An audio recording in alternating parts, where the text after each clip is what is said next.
The calendar is about to flip, and everybody else seems ready to crush their goals for the new year. Meanwhile, you're looking back on the year that is ending with a huge knot in your stomach. Maybe you started off the year with big plans. Maybe you even had a word for the year. But somewhere between January and now, things somehow went off the rails. Between the projects that stalled, the prayers that didn't get answered, and the goals that fizzled out and died, it feels like the only consistent thing was disappointment. And instead of excitement for what's next, you feel down and maybe even a little bit of despair because you wanted to win big. But it feels like what you got was meh at best and a huge loss at worst. So how do you find hope for a new year when the last one feels like a flop? Let's unpack that today.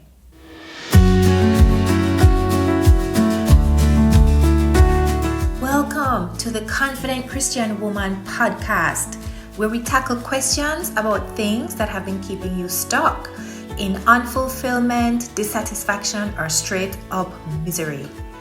This is where you'll find the help you need to move forward from confusion, fear, or self-doubt into joy, fulfillment, and peace. This is where we become confident Christian women who not only believe, we obey. Now, let's dive in.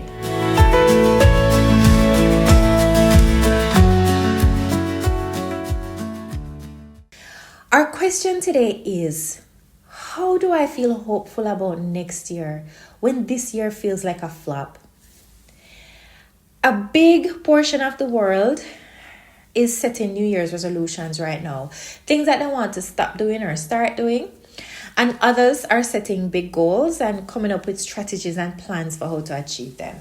But maybe you're in a different boat. Maybe you have had a year, maybe even a series of years that felt like a flop. And you're kind of afraid to raise your hopes for next year. Or maybe you're exhausted from hoping and then seeing your hopes come to nothing. So before you put on a mask for your friends or family and pretend like you're super excited about next year, let's get honest about this year so we can set ourselves up well and authentically for next year. All right, I so get this issue because I have been working at what God called me to do for years now. And I have had a lot of low times where I have felt like a complete and utter flop. I am a big dreamer and I'm very goal-oriented and a very results-oriented person who likes to challenge myself. This means that I tend to set big goals and then I work very hard to achieve them. And in all of my hard work, I expect big progress or at least visible progress. But sometimes it feels like I am trying to push a boulder uphill that refuses to move. In fact, sometimes it feels like the darn thing is about to roll back on me. And in fact, actually, sometimes it feels like it's rolling over on me and crushing me. It's rolling right back. And every now and then I think, what the heck am I working so hard for? After all the effort that I put in, is this it? Why should I keep going when all of my hard work results in nothing? I have felt that. And every year can feel like a flop when the fruit does not match the labor. Am I right? I know I'm right. I know you feel I'm right because you're listening. And if that's where you're at, you are probably feeling a tangle of emotions. So let's talk about some of them, the biggest ones. Disappointment. Disappointment with the results or the lack of results, which sounds like this should have worked by now. Or even disappointment with God, which sounds like God didn't come through for me. God, you're not coming through for me. What's going on? But I want you to question, is that true? Is it true that he didn't come through for me? Or is it that he has not been coming through in the way or the timing that I expected?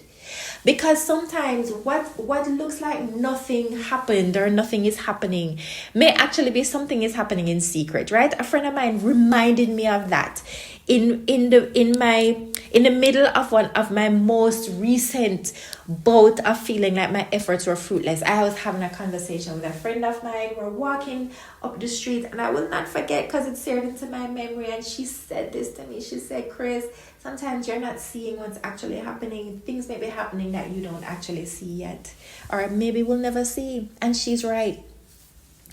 And then there's frustration, right? So we have disappointment and we have frustration, which sounds like I've done everything right. I've done everything right, but it's still not enough. When will it be enough?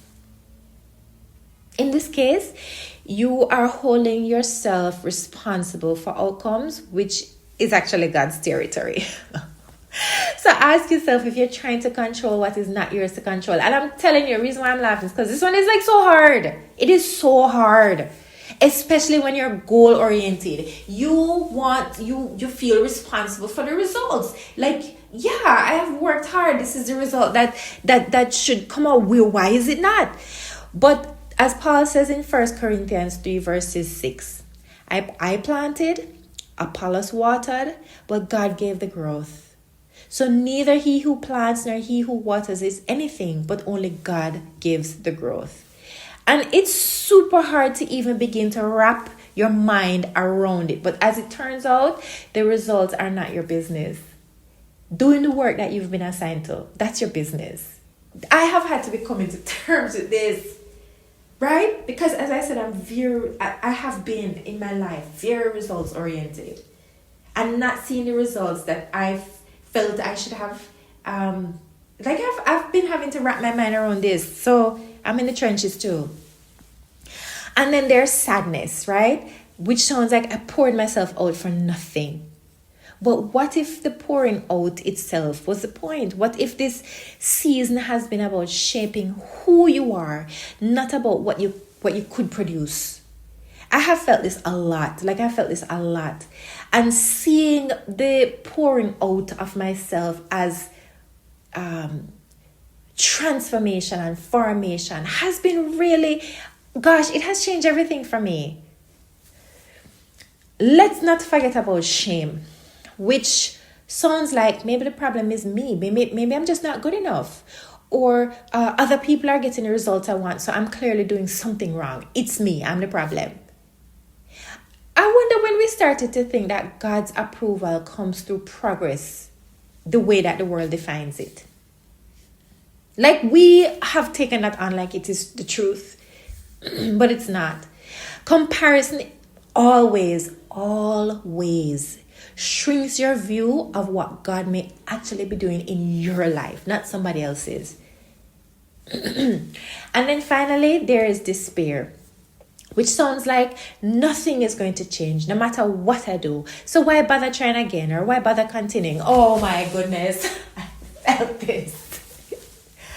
Oh gosh, I cannot tell you how many times I've just wanted to say, I am done. I'm done. I felt that.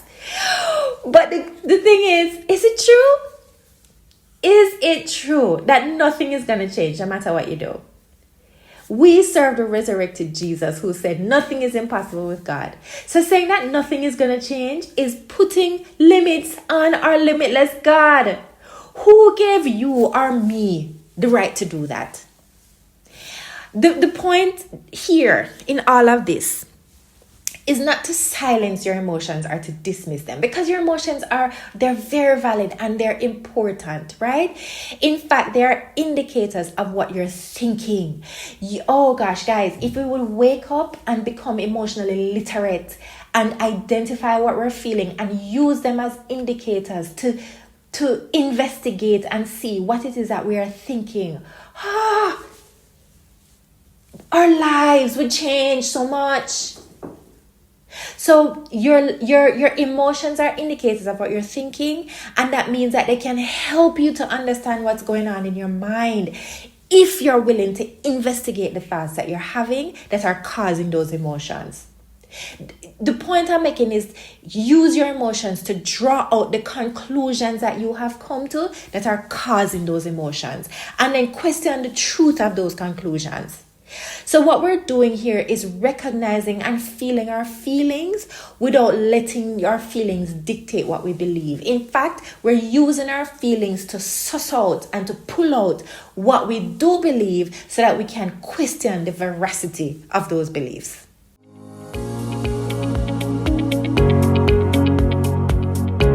Quick pause.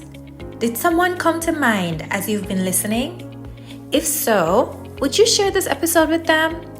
You never know how much they might need it right now. It's a simple way to encourage or inspire someone else. All right, let's jump back into today's episode. Before we do anything else, let's go to the Word of God with this issue. Because if anybody knew what it felt like to give everything and see nothing, it was Jeremiah. Jeremiah spent 40 years preaching what God told him to preach, but the people didn't listen.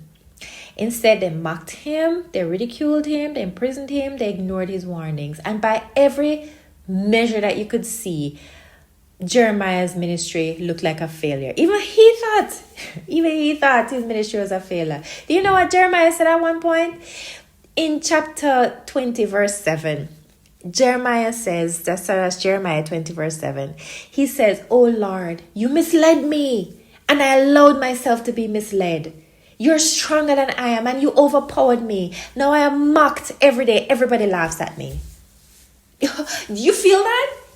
I feel that in my soul sometimes. But then Jeremiah goes on to say in verse 9, "But if I say I'll never mention the Lord, I speak his name, his words burn in my heart like a fire. It's a fire in my bones. I'm worn out trying to hold it in. I can't do it." Even in his discouragement, the call of God inside of Jeremiah was stronger than the results outside of him. So let us see what we can learn from Jeremiah's story, because I think it is so pertinent for us, for what we're talking about today. First thing that we can learn is obedience is the measure, not the outcome. And this is such a complete flip from the script that the world gives us, that the outcome is all that matters. It is not. In God's kingdom, obedience is the measurement of success, not outcome. Jeremiah's success was not in the changed hearts or the repentance of the people, because they withheld that. They didn't care. But in his success was in his faithful stewardship of the assignment that God gave him. God never said to Jeremiah, "Convince them." That's not what God told him to do. God said, "Speak what I tell you." And so obedience was the measure of Jeremiah's success, not his outcome, even when he felt like his work was fruitless and like a flop. Second thing is that God honors the work. What looked like failure to Jeremiah became the foundation for Israel's restoration later. They had hope later on because of what Jeremiah had said to them earlier on that they had completely ignored and even ridiculed him for. So your obedience today might very well be laying groundwork for something that you'll never see, and that still counts, right? I believe with my whole heart that even when my work seems fruitless, my obedience in doing the thing that God has called me to do, is laying groundwork somewhere for someone, for something that I may never see, but it still counts. The third lesson here is that God's pleasure is in your obedience. God's pleasure in your obedience doesn't have anything to do with human applause. Nothing at all. Jeremiah's ministry was not popular at the time, but God noticed his faithfulness even when Jeremiah didn't want to keep at it. That was success for him, and that's the kind of success that lasts, right? So if you are walking into a new year, a new season with what feels like nothing to show from this last year, this last season, remember, Jeremiah did too, for 40 whole years of ministering to the nation of Israel. 40 years of flopping. what felt like flopping. And yet, he was faithful. Now, as you get ready to head into this new year, or maybe this new season, while you're wondering, how do I feel hopeful about this next year when this current year feels like a flop? It's time to consider reframing that question into more useful ones instead. And I'm going to give you a few. Here we go.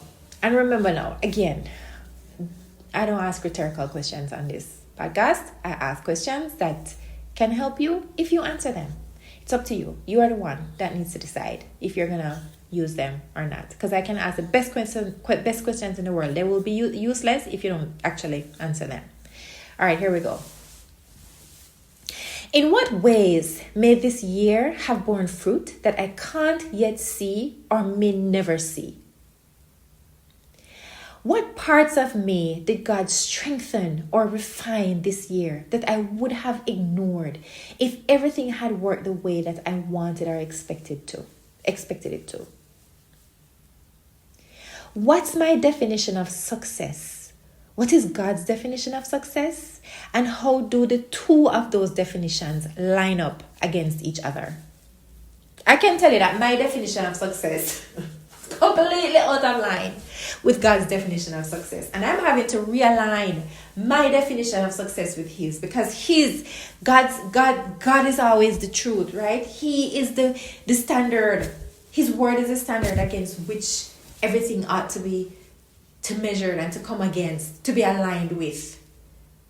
So I have had to be redefined in my own definition of success. All right, last question.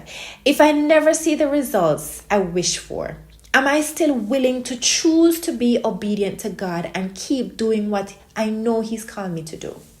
Why or why not? That's a really big question. Like, that's important. I've had to answer that question myself. And these are all the types of questions that can set you up to enter the new year with renewed commitment to who and what God has called you to be and to do, instead of wanting to quit. And as always, or as usual, not always, but usual, I'm going to give you a prayer prompt that you can use as a conversation starter to go deeper with God, right? So you'll sit with him with these questions, bring them to him, and then be quiet and let him speak to you about these things. So here we go. Lord, what truth do you want me to see about this year that I've been too hurt or too disappointed to notice? Where were you showing up but I didn't notice when I thought nothing was happening? What do you call fruitful that I have been calling a failure? And what have you been doing with me this year that might be preparing me for next year or next season? Pause after all of these questions and give the Lord some space to speak back to you, right? Remember now, it may not be an audible or clear word. It might be an image, a Bible verse, a sensing, a feeling in your body, something. God speaks to you in all sorts of ways. And if you start to become sensitive to that, you'll be able to know that, okay, God is trying to tell me something here.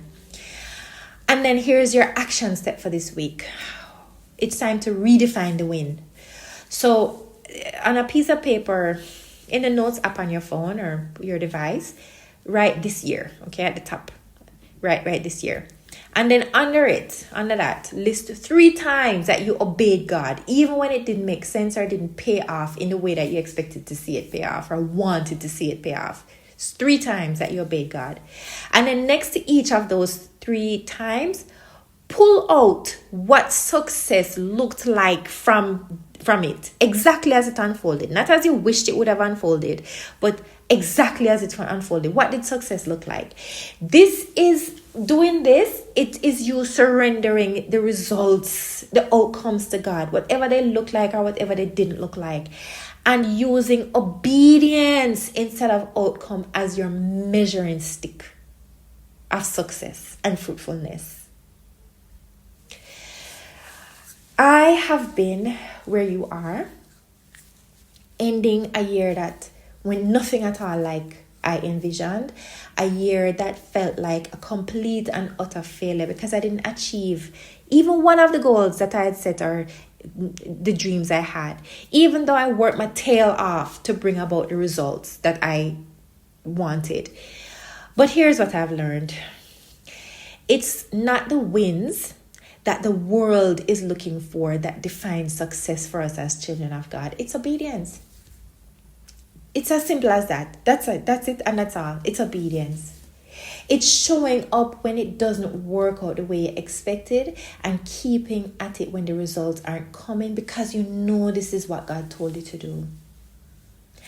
I sometimes still feel a sting of what feels like a flop. The disappointment, the sadness, the confusion about why it didn't work the way I thought it should and the way that I worked to make it work.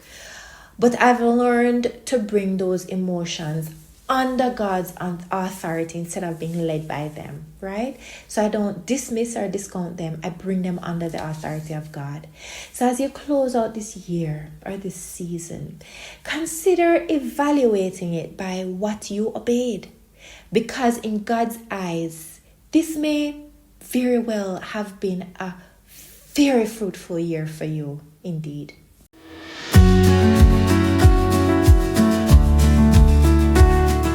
Thanks for tuning in today. Before you go, can I ask a small favor?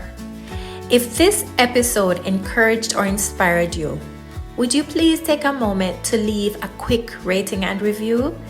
It helps other women find the podcast and start getting unstuck, just like you have. Thanks for being a rock star.